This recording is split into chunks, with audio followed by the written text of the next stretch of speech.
the last session on the contemporary discussions concerning Occasionalism, we have two presentations. First, we'll have Daniel Lim, Dr. Lim, from University of Rennes in China, and he will present Occasionalism and non-reductive physicalism, another look at the continuous creation argument.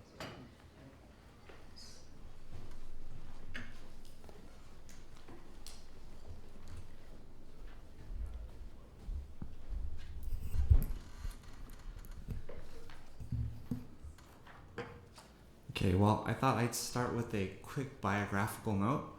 I grew up in the church, and I'm still part of the church, but I think this whole topic has become very relevant to me because as a child, I think I was an occasionalist, but I didn't know it. Because I was always taught that God controls everything, but I always knew that I have free will or moral responsibility. I can never reconcile that tension. And of course, whenever I got in trouble, I became an occasionalist because it's not my fault. God controls everything. But that tension has always stayed with me. And whenever I'd ask my Sunday school teachers, how do you reconcile this? They would say, it's a deep mystery. I mean, somehow God controls everything, but you're still responsible for what you do. So I kind of bracketed that. And when I got into philosophy, actually my background is not philosophy. I was a computer science major, and I worked as a programmer for many years, and then I jumped ship, and my parents got really angry because there's no future in philosophy.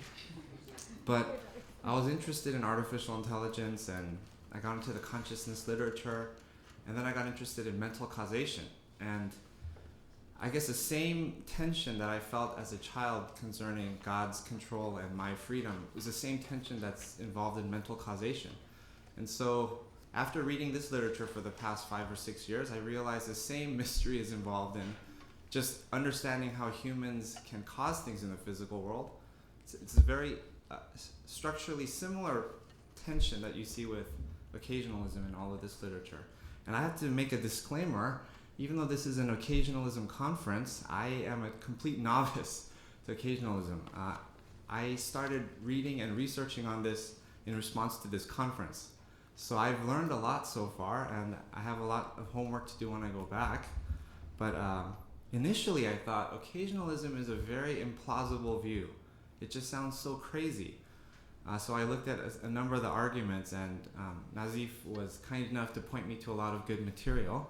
So I ended up focusing on the continuous creation argument, and it has, I think, remarkable similarities with the debate right now that's currently pretty hot in philosophy of mind concerning mental causation.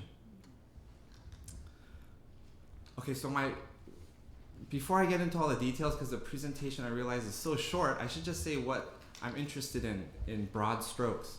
I read this book several years ago by Yujin Nagasawa called God and Phenomenal Consciousness. And I really enjoyed this book because he introduced 2 arguments for the existence of God in the philosophy of religion, and then he introduced 2 arguments for against physicalism in the philosophy of mind. I don't know if you're familiar with Thomas Nagel's bat argument and Frank Jackson's knowledge argument, but he drew these really amazing kind of connections across these 2 disciplines, and he came up with some novel solutions. So I thought, I've been reading about mental causation for the past 5-6 years, and I have no new ideas. Everyone's written everything you possibly can think of in this literature. So then I thought, wow, there's an analogous problem in philosophy of religion. Why not study philosophy of religion and see if I can get some novel approaches to philosophy of mind, or maybe vice versa. So that's all I'm going to do here, is try to present as succinctly as I can what I see as the overlaps and perhaps a problem with the continuous creation argument based on some insights from mental causation. Okay, and as we've already seen and talked about again and again, occasionalism is this doctrine that says there are no causal powers outside of God. But of course we think, when there's a fire and it gets into contact with a feather, it's the fire that causes the feather to burn. And so we have this natural causal relationship between the fire and the feathers burning.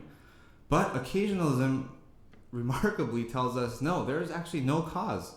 The real work that's going on is at every moment of our existence, somehow God's will is creating or sustaining all of reality. So what seems like a causal relation is actually some pseudo-causal relation. Maybe Malebranche calls it an occasional cause. It's just an occasion for God to create some state of affairs. And as we've heard, God is constantly creating states of affairs. So my initial worry was, but does God's willing every state of affairs to occur? Does that really preempt causation, creaturely causation? I thought, surely there's a difference between God's initial act of creation and God's subsequent acts of conservation. Because at least in the initial act of creation, there's no candidates for being a cause of the world, because the world didn't exist. Nothing existed except for God.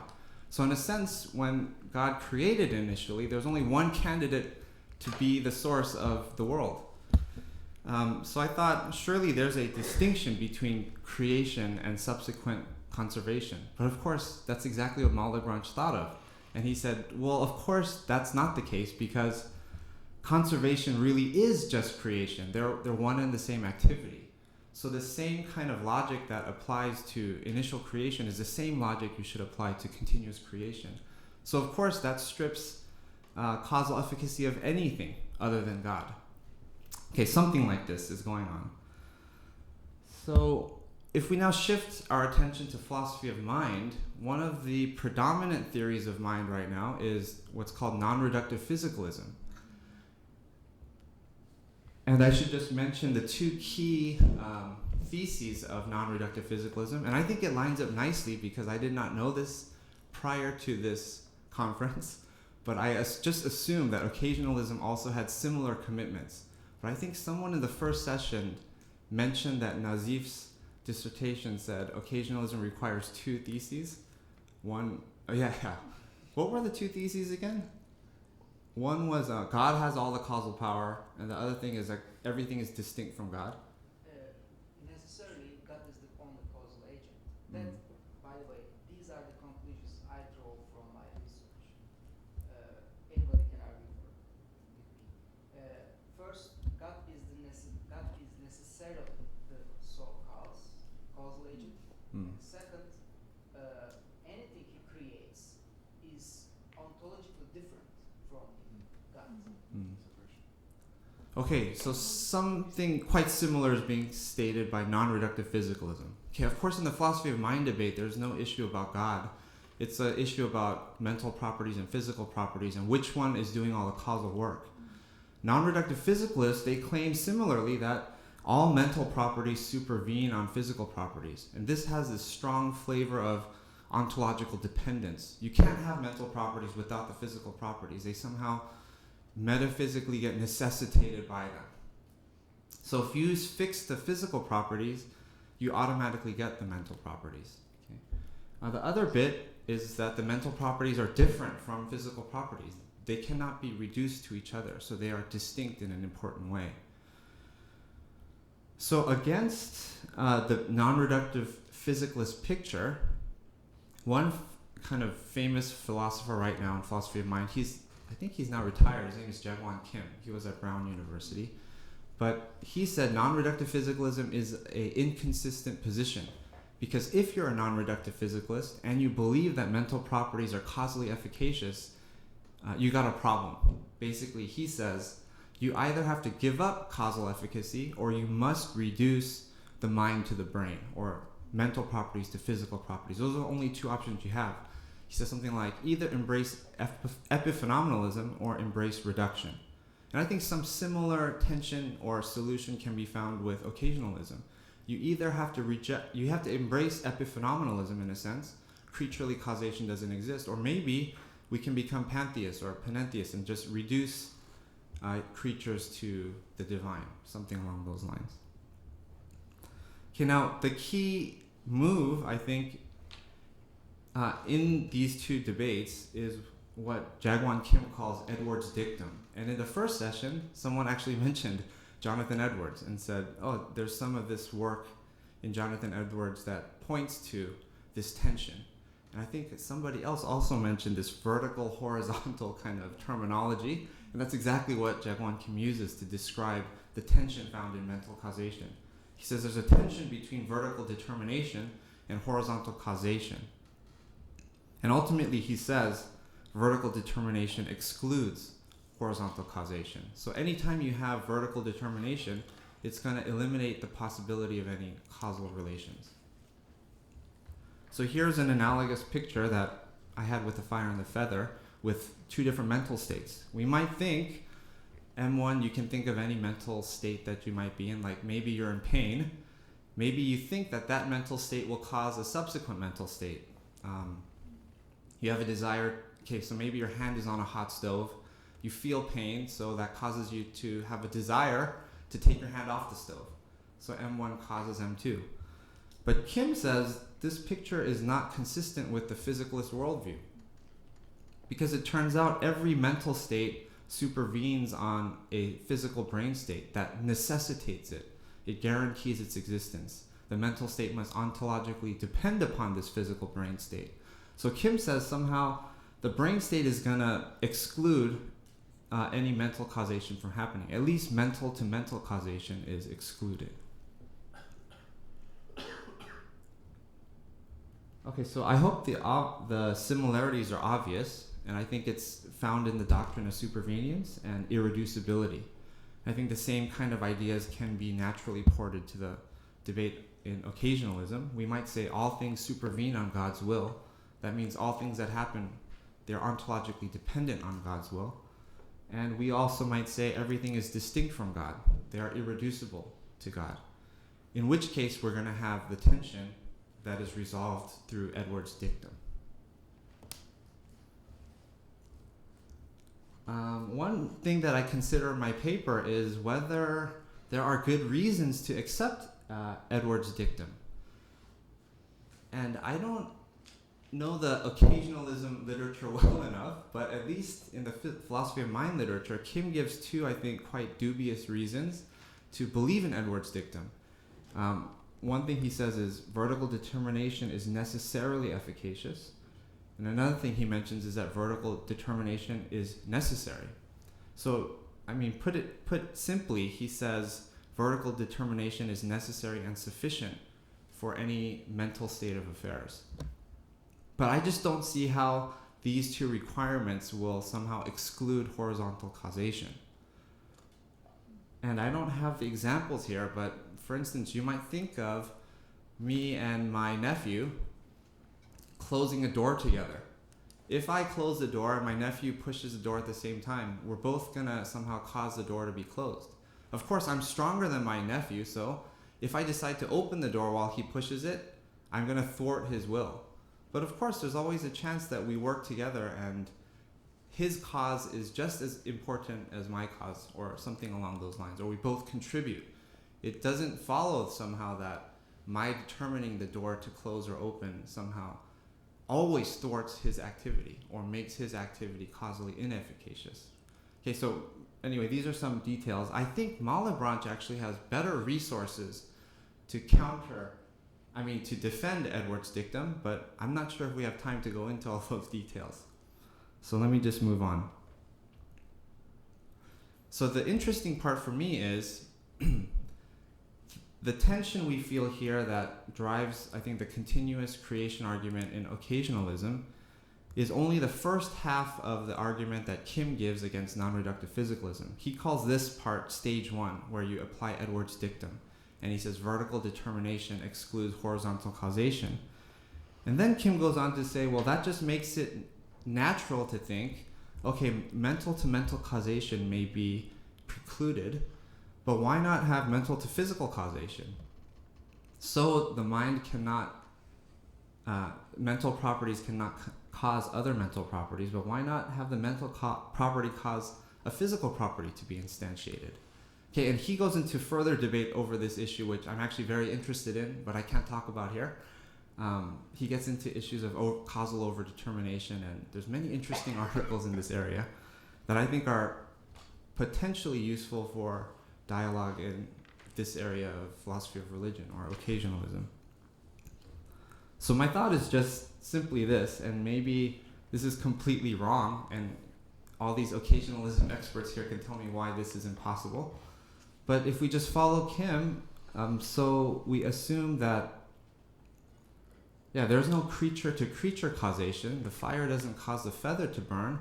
But what about the possibility of creature-to-creator causation? I mean, why is this incoherent? Or what in the kind of resources that Malebranche brings to this topic prevent this kind of a picture?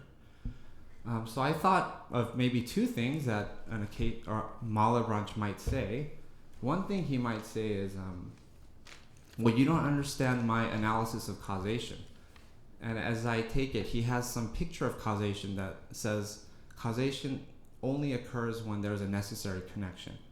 And of course, there are no necessary connections between any two states of affairs except for God's will and some state of affairs coming to be. But I think, as also someone mentioned in the first session, this is kind of stacking the deck ahead of time, where this precludes all discussion of the possibility of creaturely causation. If you just say at the outset, God's the only one that can have causes, well then there's no more discussion and we can't make any progress. So I don't think that's going to be good. That clearly begs the question against even Malebranche's own contemporaries. And I think in the contemporary discussion, to give that kind of bold analysis of causation is not going to go well either. I thought maybe another objection you might have to this picture is maybe it threatens God's immutability. Somehow God should not be subject to causal forces. Like he should not be changeable in a sense. But I thought immutability would only threaten an immutability that was very, uncharitably interpreted. Maybe immutability along the lines of God being very static. Nothing changes in him. But it seems that God is changing and adapting and doing different things. And I thought, along the lines of the discussion earlier, this distinction between God's general volitions and particular volitions, well, I just wonder, why couldn't God have a general volition that he responds causally to his creatures? I mean, why can't creatures pray and there be some lawful general volition of God that he constantly adapts to this? I just don't see any particular reason why this cannot be a picture of causation.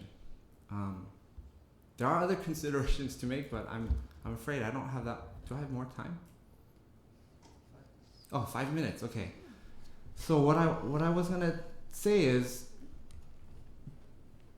I found at least two different ways of interpreting this continuous creation thesis. One way might be something like continuous recreation, whereas the other version might be something like continuous maintenance.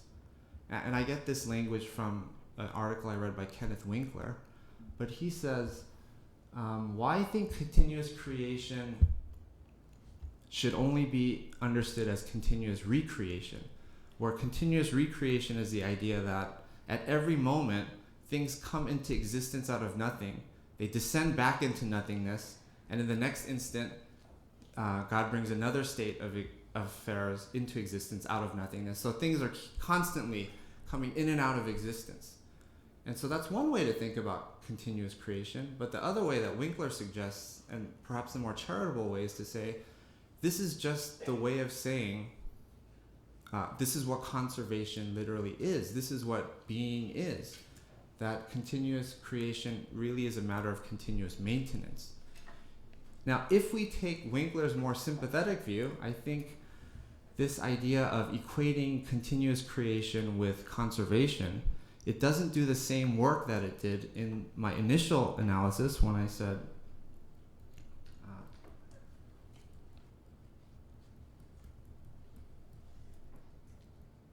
back here, I said, maybe there's a difference between creation and conservation. But the suggestion, so here's my thought. I'm sorry, I'll end with this. So why do we think that in creation God is the only causal candidate for the world? It's because there are no other candidates during creation. But in subsequent acts of conservation, it's clear that some things do exist. Now, maybe that idea is threatened by a continuous recreation interpretation because things are always descending into nothingness and reappearing again. But if we take the more charitable interpretation of continuous maintenance, then clearly there are certain other things that exist after the moment of creation. And even if we identify conservation with creation, seems like there's still some temporal, relational kind of properties that change in God with respect to creation. And the fact that certain things now exist that can be potential candidates for causal relations, I think there's no real good reason to deny that these can enter into causal relations. So I guess in general, I'm just a little bit skeptical of how good the continuous creation argument is. And I'm interested in exploring other ideas that people defending occasionalism might have for philosophy of mind. But I'll end my discussion here.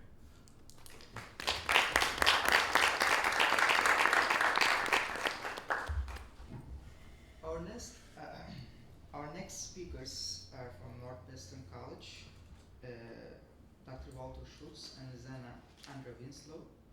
They will present a paper on divine compositionalism, a form of occasionalism or a preferable alternative view of divine action. Thank you. Everyone should have 2 handouts. Do you have those? Anybody need one? Just please raise your hand. Nothing like throwing a little complicated chemistry at you the last talk of the day when everyone's so fresh and ready to read this, but we're hoping that it will provide stimulating conversation. I too, like Daniel, do not have formal philosophical training. I am a marine invertebrate immunologist for 22 years, and currently I am finishing up seminary at United Theological Seminary of the Twin Cities in Minnesota. And my research with Dr. Schultz began a little over a year ago. And I'd have to say that our research is a manifestation of divine action because it started when he and I both walked into... yes, we do. Oh, yeah, we got to close this. Oh, wait, pause, hold on. Yeah, just close yours out. Or just this one. Yeah, perfect, thank you. So, yeah, we'll go up to the first line.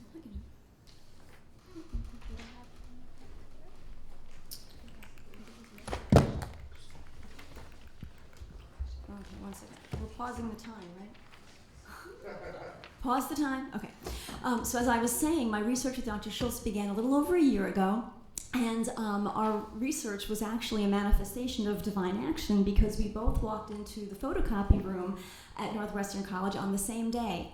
And on that day, Dr. Schultz was saying to me, "Oh, LIsanne, I'm finishing a book on God's action, and I've been working on it for 10 years, and I'm stuck on the last chapter where I'm trying to devise a rigorous account of God's action in mechanisms in science." And I'm a scientist in seminary, and so here we are a year later to present our work to you.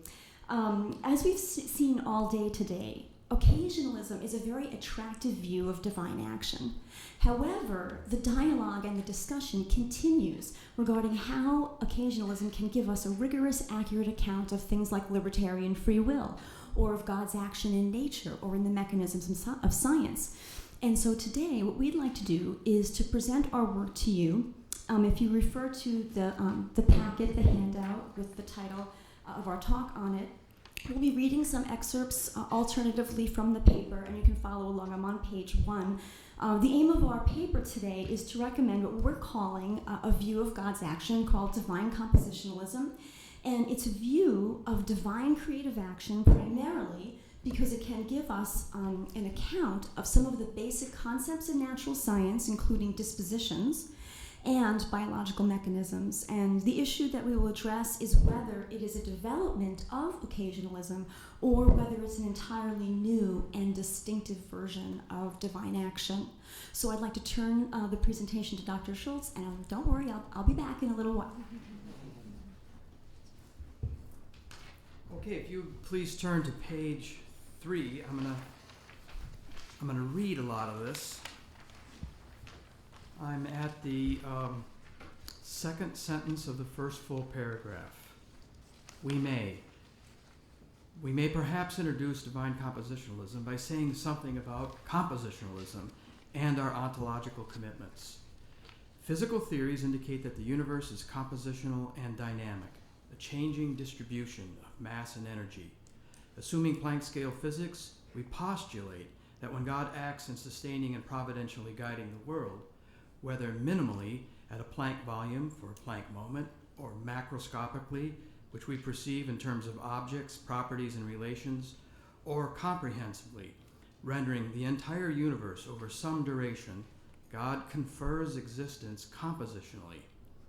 Therefore, when viewed ultimately, either as a dynamic distribution of mass energy or as discrete, regular collapses of wave functions, the physical world is God's acting. This view of divine action is developed further under our 5-category ontology: God, possible worlds, dispositions, powers, and structures. The domain of possible worlds, on our view, is constituted by the content and extent of God's awareness of his omnicompetence. One such possible world is God's composite plan for the universe, which expresses his will, and that plan is the actual world. Now, those of you that are familiar with metaphysics or modality will notice that this is not the same as planning a modality or Adam's modality. The ways God enacts his plan, that is, confers existence, are mirrored in the latter 3 categories of dispositions, powers, and structures. Dispositions, ontologically considered, may be construed as God's commitments to act on condition. Powers, which are the 4 forces, are God's constant actings. Finally, when a class of elementary particles exhibits just 3 dispositional properties, say spin, charge, and mass, there must be something else that accounts for these 3 properties being held together, as it were. There must be some kind of structural component over and above the dispositions. These structures, we say, are patterns of God's unifying, coordinated acting. They are patterns of God's acting simultaneously in various ways. In short, the final components in our ontology are ways God confers existence according to plan, which we perceive as dispositions, powers, and structures. We postulate that every created thing and every fundamental concept of science can be conceptualized in terms of some combination of this 5-category ontology. If so, then we may say that what science studies are the ways God confers existence according to plan. Now, what I'd like to focus on is understanding occasional causation in terms of divine compositionalism, or understanding occasional causation in terms of this 5-category ontology. Okay, in this section, we begin to address the central question of whether divine compositionalism is a species of occasionalism by showing how occasional causation can be understood as a manifesting disposition, which is analyzed in terms of God's creative action.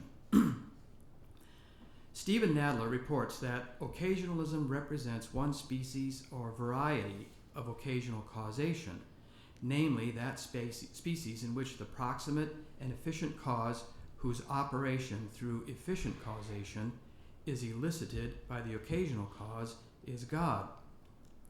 Occasional causation is a relation such that a substance A induces or elicits, but not efficiently causes, substance B to efficiently cause E. Nadler then asks, what then is this occasioning relation? He reports, there is no clear answer to this question. The primary thesis of our paper answers this question. We propose that the occasioning relation described and schematized by Nadler is the relation constituting a disposition, and is best analyzed in terms of God's compositional, existence-conferring causation according to his will or plan. Okay, in order to make that case, let me just give you a brief and rather standard analysis of dispositions. There are 4 features of dispositions that must be taken into account. First, a disposition in general is a state of being poised to do or be something.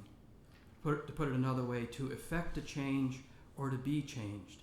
Some examples then would be the elasticity of a rubber band, the fragility of a vase, the solubility of sugar, the charge of an electron, and so on. Second, the characteristic way a disposition is expressed is called its manifestation. Shattering is a manifestation of fragility. Dissolving is the manifestation of solubility. In the burgeoning literature regarding dispositions over the last decade or so, dispositions are often called causal powers. This terminology helps to make sense of the debate about whether the manifestation of a disposition is an event, as we take it here, or whether it is the productive causality. We side with the majority, treating the manifestation of a disposition as an event, primarily because the alternative would commit us to concurrentism, or perhaps to some form of neo-paganism or animism, which treat powers and the productive causality as fundamental in nature. The third general feature of dispositions is that they have activating conditions. Striking a vase is an activating condition of fragility. Seeing a person in pain or need is an activating condition for compassion. Fourth, whatever accounts for an object's having a disposition, being in that particular state of being poised, and the causal relation that holds between its activating conditions and its manifestations is said to be its grounds or causal base. For example, the so-called causal base for the fragility of a vase is the molecular nature of its material. So what I'm going to do now is skip the rest of that symbolic material, skip page 7. I'm going to start right at the top of page 8. In other words, whether or not an object has a dispositional property is a matter of what the actual world includes. That's a very important sentence. Whether or not anything has a dispositional property depends on what God's plan includes. But since the actual world is God's plan, according to which God confers existence, we have now rigorously related dispositions to God's creative acting. But let me say one more thing to clarify this, to say God acts on condition. We said that a disposition, ontologically considered, may be construed as God's commitment to act on condition. But what do we mean by that phrase? Since the actual world is God's plan, to say the actual world includes situation A is just to say God plans to create A. Likewise, to say the actual world includes a causal process is to say God plans to create a situation A of some range of types whenever a previous situation B is created that satisfies a certain set of conditions. Or to put it yet another way, it is to say God is committed to confer existence to situation B on the condition that situation A is realized. Thus, the next state of the universe in every aspect depends on its present state and God's commitments. God's commitments govern transitions or successive states of the universe, and this applies all the way down to collapses of wave functions. The dynamic universe is orderly because these commitments to act on condition. The composite macroscopic objects of our perceptual experience are thereby created and sustained. This compositionalism captures causal structure, which, to reiterate, results from the various commitments God has made to act on condition in successively sustaining the universe. Now, let's see, I need to make a move on my PowerPoint here. Okay, so just to spell this out a little bit, let's say at time t1, some fragile vase is subject to stress. We would say the actual world includes a situation with respect to the vase at some duration delta prime. Now, let's say at time t2, the fragile vase shatters.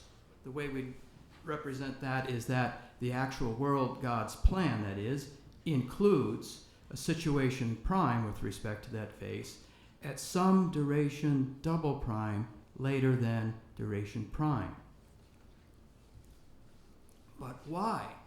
Why does the second one follow from the first? We say it's because of God's commitment. And the way we'd represent that is right down here by this symbolism. This says, let's see, the actual world includes a causal process at delta.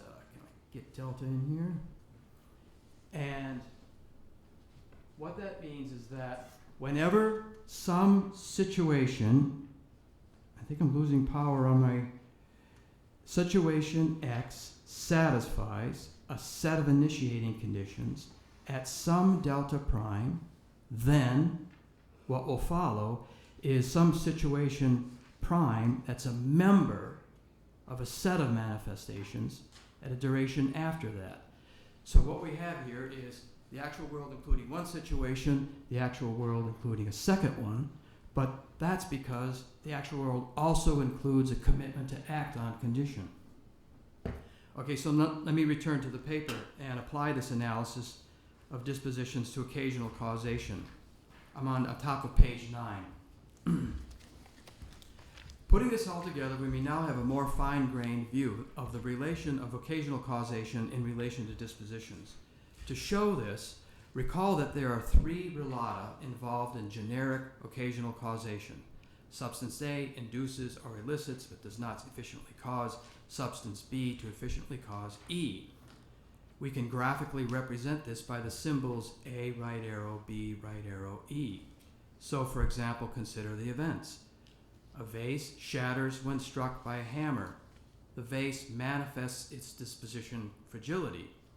When analyzed in terms of occasional causation, the shattering of the vase is occasioned by its being struck by the hammer, but is efficiently caused by God. God is a causal relatum, but God's act is the productive cause. Okay, now then, how is this notion, productive causation, interpreted by divine compositionalism? As we consider our everyday concept and experience of causation, causation is the production or bringing about of some event or state of a physical system by some earlier event or state of a system. Since not every temporally sequential pair of events stands in a causal relation, only in some sequential pairs of events do we implicitly recognize an intrinsic productive factor, which is the production or the bringing about of the effect. Even though we implicitly recognize it, as Hume argued, we cannot literally perceive the intrinsic productive factor in the relation between events or states of a physical system.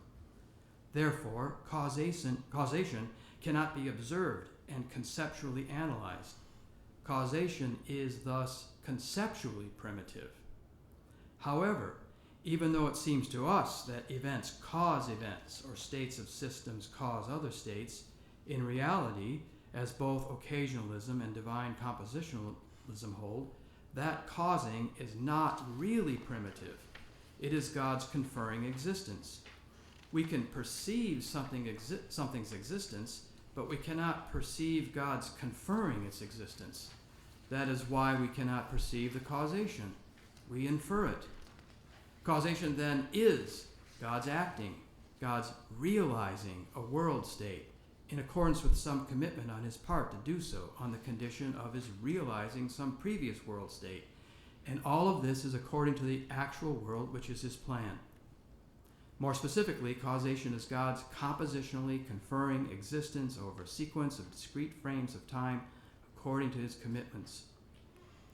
Causation, therefore, turns out not to be a fundamental feature of nature. It is not ontologically primitive in a naturalistic sense. What seems to be a causal relation between situations, therefore, just as God's realizing both. Thus, a cause is a situation or an event that satisfies a condition of one of God's commitments to act on that condition.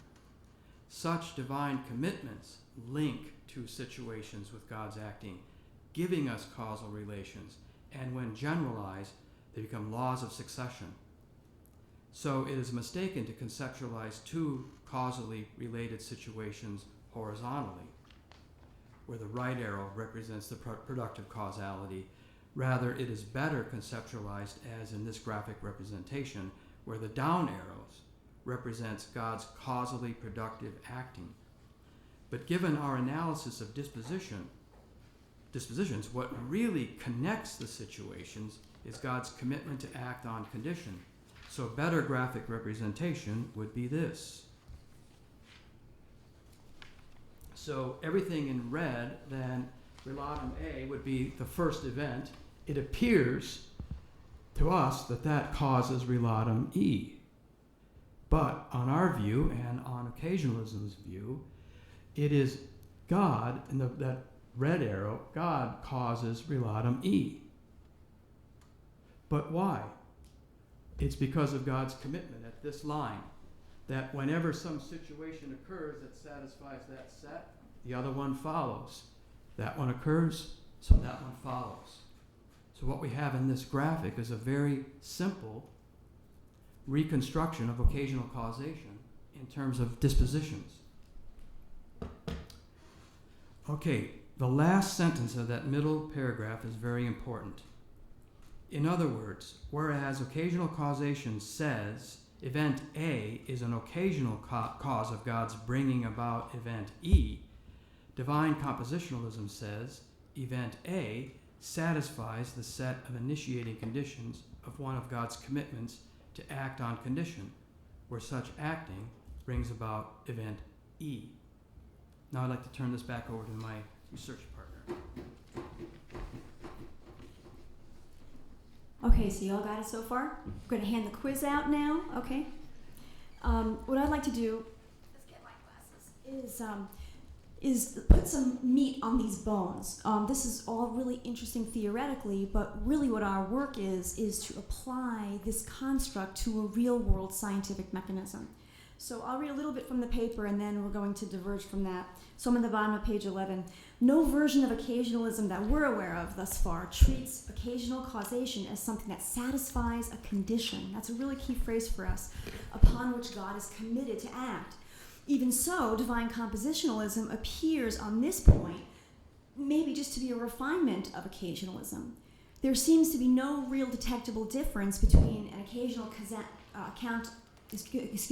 between an occasionalist account of productive causation and a divine compositionalist account. So here's where I'm going to pause and give you a real-world example.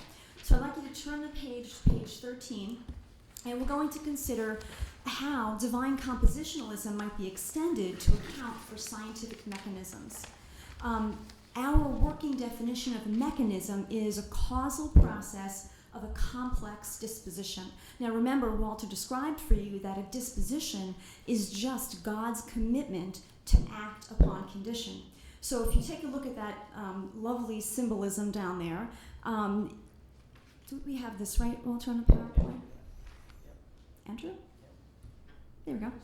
Okay, so the very top line, A, is some kind of entity which will change due to a scientific process to some other entity B, and maybe that's an intermediate stage for some other mechanism to give us a final product C. This, by the way, that A to B to C, that notation is widely used in the scientific mechanism literature, particularly if you've heard of Macamer, Darden, and Craver, the MDC model of scientific mechanisms. They use this formulation. Now I want you to pick up that chemistry piece that you have here. What we have done, this is the first rigorous scientific theistic account of mechanism that we are aware of to date in the literature. We have started easy. We're looking at the mechanism of sodium plus chloride to give us an ionic bond formation of sodium chloride. So you know sodium chloride, right? How many people here put salt on their french fries? Come on, admit it. I won't tell you, doctor. Molly, all right, good. So you see sodium chloride as a little crystal, but it got there somehow. Somehow that sodium chloride in your salt shaker got there. It started from rocks. It started from runoff. Sodium is a rock. It exists in soil. It exists in mountains. And over erosion over many, many, many thousands and millions of years, that gets into the ocean. So the way that we're formulating this is if you take a look at, does this little pointer thingy work? It works for like a second, right?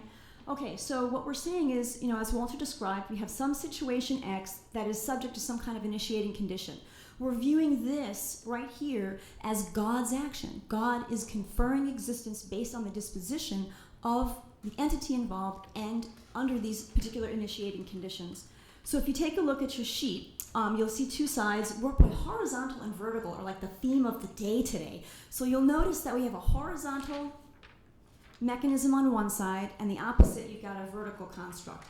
They're just two different ways that sodium and chloride can come together experimentally or in the natural world. We're going to focus on the vertical side today, and if you look down to points 5, 6, and 7, what we have here is sodium that is present in nature somehow gets into the water.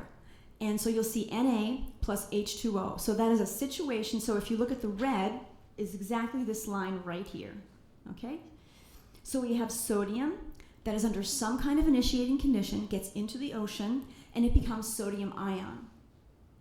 That's going to be the disposition of sodium. At the same time, we have chlorine, which is a gas, which also gets into the ocean or into lakes and streams and rivers through the water-air interface. And so that's the second disposition, the disposition of chloride ion, happening at the same time. So we have two different situations happening simultaneously. But notice that sodium becoming sodium ion and chlorine becoming chlorine ion in the water, those two situations, I'm losing my power, become the initiating condition for the manifestation of those two ions to come together to form sodium chloride. So if you look at line 5, we have the ionization of sodium happening at the same time as line 6, which is the ionization of chlorine, and then line 7 would be this right here. That now becomes the new set of initiating conditions, which if there's evaporation that occurs, those two ions will come together to form sodium and chloride. So in this simplified model, state A of system X involves two situations, and so we saw the two situations would be the ionization of sodium and then the ionization of chlorine, satisfying some set of initiating conditions of two dispositions. We call them disposition 1, which would be the sodium ion, dispositions 3 of the chlorine ion.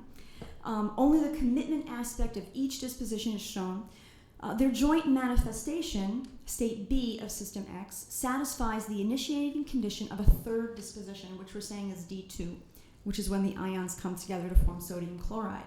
So therefore, to put it more precisely, a mechanism is a causal process that terminates in a manifestation. This is the okay, so if you've checked out in the past 30 seconds, come back now. This is really important right here.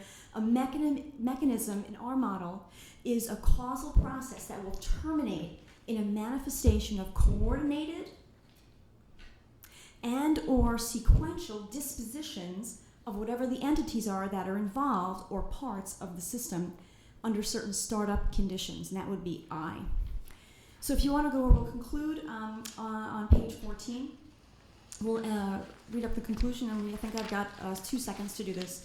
So to reiterate, so far, no version of occasionalism that we are aware of treats the occasional cause of an event, okay, as something that satisfies a condition upon which God is committed to act, yielding an analysis of dispositions and laws of succession. However, divine compositionalism, with its account of dispositions, now we also said that our model accounts for powers and structures, but we just haven't had time today to really talk about that, but we can talk about it later at dinner. Also accounts for causation, event, laws of nature, and promises to account for mechanisms in biology. Just as a side, the sodium chloride mechanism that you see here outlined, this is our prototype. We are now currently working on an actual biological mechanism, which is protein synthesis in cells. Very, very complex, multi-step mechanism involving several different organelles in the cell and many, many molecules. So it's a very complicated system. As far as we know, both concurrentism and occasionalism have yet to provide a coherent and a consistent account of any, much less all, of these particular concepts. So from this discussion that we've presented to you today, we conclude that divine compositionalism is a more comprehensive view of divine creative action than concurrentism, and is the most advanced extant view of occasionalism to date in the literature. Okay. And I just want to say gratitude, Nazif, for this day, and all of the presenters who came before us today. Thank you for all of your input. Very interesting, wonderful to meet you all. And we'll conclude with that. Thank you. Thank you.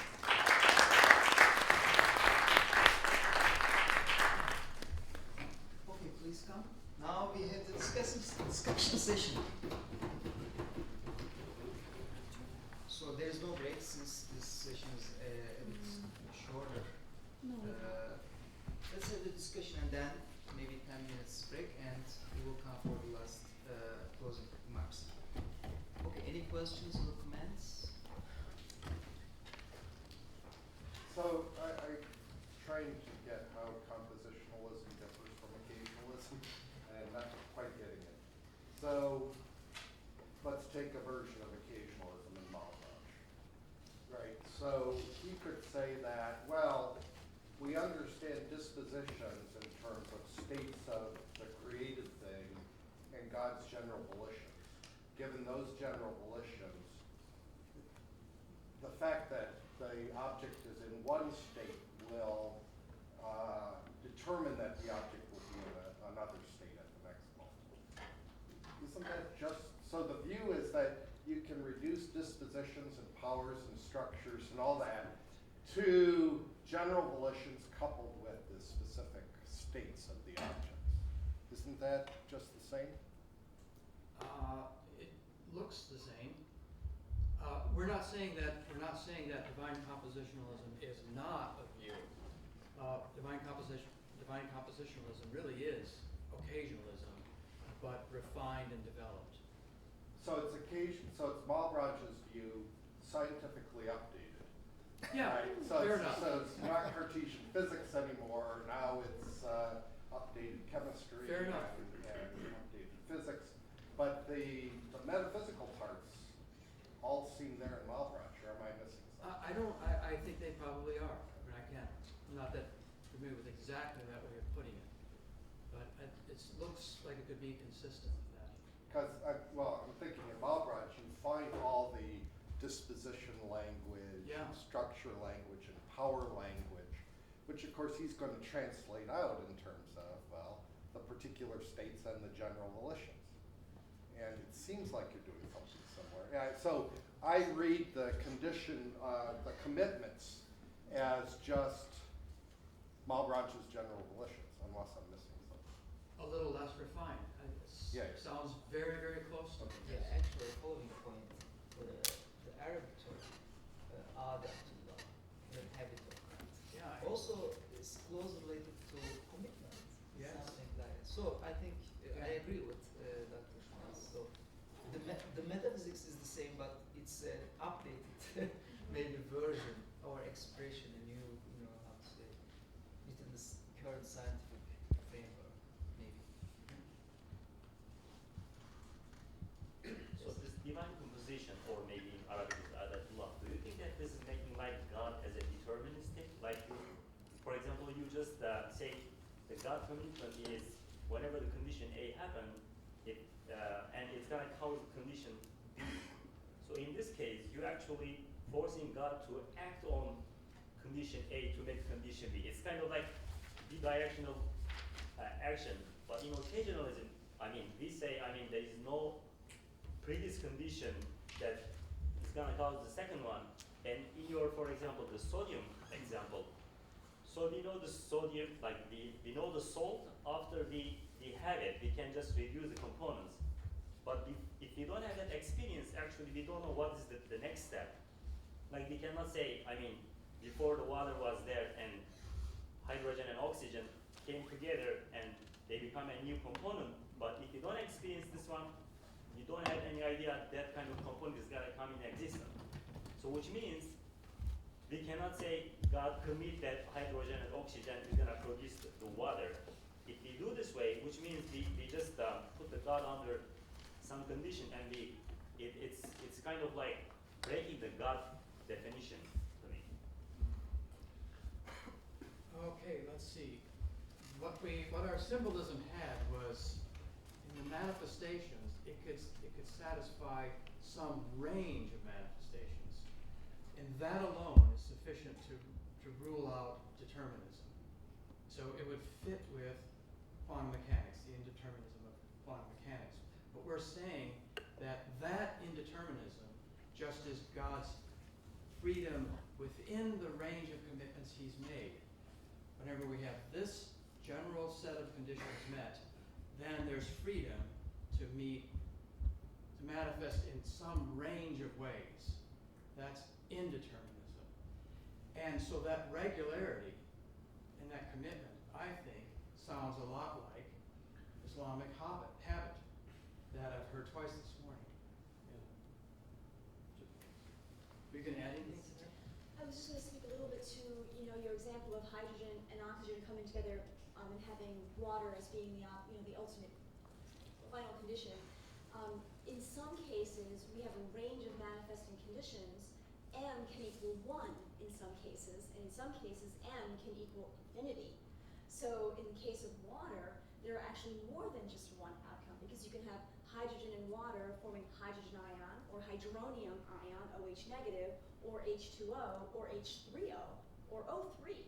So there are a range of manifestation conditions. Our view would be that God is going to act on condition based on the needs of the creation. So there are a range of gives God all this freedom to create in the ways that God chooses based on God's plan, ultimate plan. Yes.